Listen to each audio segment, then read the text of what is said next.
Во време на корона криза настрада локалитетот Виничко Кале. Вандали, освен што го уништиле инвентарот на главната улица на локалитетот од зидините, некој со сила ги стуркал камињата на земја.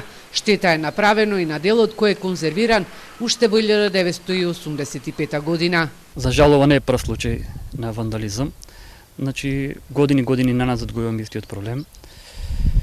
Неколку пати се поставува осветление околу самиот град и патиките кои водат до градот. Значи, можете да видите сега дека тоа е 100% уништено. Исто другиот инвентар, исто кантите за отпадоци, тие се скоро 100% уништени. Оштетување сега веќе има и на самиот локалитет, бутени се неколку зидови.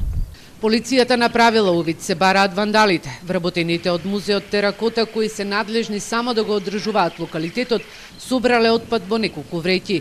Од она што го нашле на локалитетот се предпоставува дека некои за време на пандемијата и полицискиот час овде си прават корона средби или журки. Расфрлано по теренот, можам да кажам дека имаше секој вид на ѓубре, од пици до шишиња, стаклени, пластични, секој вид на отпад.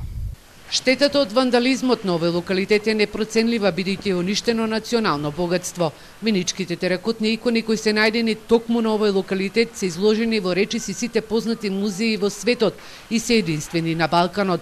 Неколку децении се бара од државата локалитетот Виничко Кале, на кој што се најдени уникатните икони да биде обезбеден со чуварска служба, која што во вечерните часови ќе го заштите од насилници. Музеот и локалитетот годишно го посетуваат околу 4000 домашни и странски туристи. Поради пандемијата стопирани се посетите на музеите и истражувањето на археолошките локалитети во земјава.